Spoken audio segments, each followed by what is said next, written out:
Welcome to Tamara Research Writing Guides. I'm Ada, your AI-supported instructor.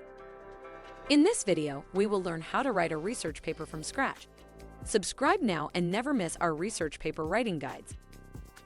Research papers are detailed academic writings that explain and analyze a topic. The most important thing in this process is your research question. Your main goal is to answer a certain question, and this question is what you'll build your paper around. Let's take a look at an example.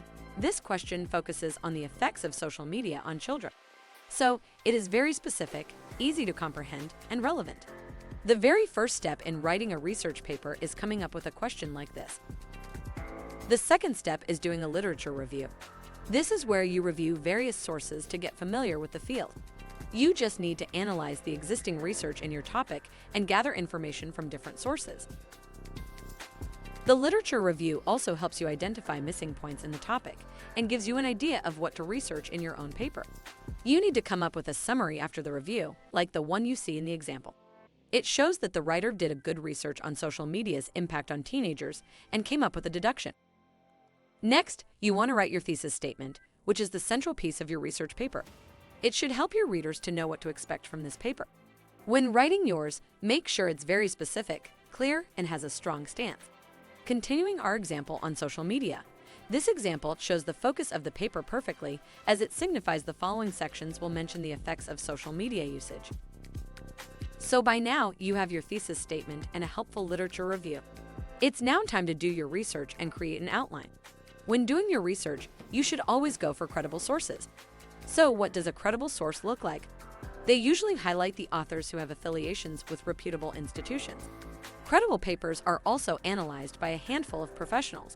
As a rule of thumb, you'll be fine if you do your research on credible websites such as Google Scholar, Academia, or PubMed. Once the research is done, create a detailed outline to make writing much easier. Divide your paper into sections such as intro and body. Go further and break down these sections into key points. Then, decide the main idea of each section using bullet points. You need an in-depth outline, and it should look something like this. It shows a general introduction, a body paragraph focusing on cyberbullying, and another one for the mental effects of social media. If you already have your outline, let's finally start with our introduction. The introduction is the very first paragraph, and it's usually about 10% of the whole paper. A well-written introduction should display the tone of your paper, include the thesis statement, and act as an outline of your researchy scope. Let's check out an example. The very first sentence argues the relevance and the importance of the research on social media. The main goal here is to attract the readers. Then it explains some contrasting opinions so that the paper has a balanced perspective. The last sentence includes both the thesis statement and the research question. Having them together is a great way to clearly state your purpose.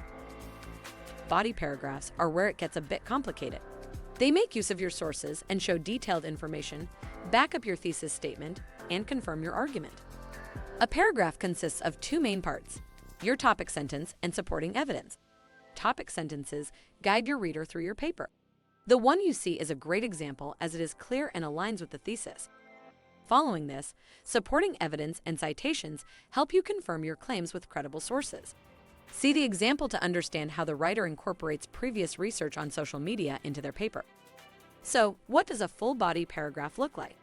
It always starts with a topic sentence, introducing the main idea that social media affects teenagers negatively. Then, some citations come to back up this claim. To help with the argument, you would also need some statistical data. And finally, we see a transitional sentence to create a great flow throughout your paper. Now it's time to end this incredible research paper with a great conclusion. Your main goal here should be revisiting your central message, restating your thesis, and presenting your suggestions for further academic work. In this detailed conclusion example, we see that it starts with a summary of the findings of the research, explaining their importance. Next, the writer broadens the context to include their perspective and generalize the topic. In the last sentence, we see a call to action where we are encouraged to do something based on the research's findings. You're all done with writing your paper. Besides the writing tips, we suggest you plan every step and manage your time effectively while also being eager to get some feedback and revise accordingly. With these final tips, you'll be ready to write a great research paper. That's all we have for today. Subscribe to our channel and turn on the notifications so you never miss a video from us. I'm Ada from Tamara Research, and I'll see you in the next video.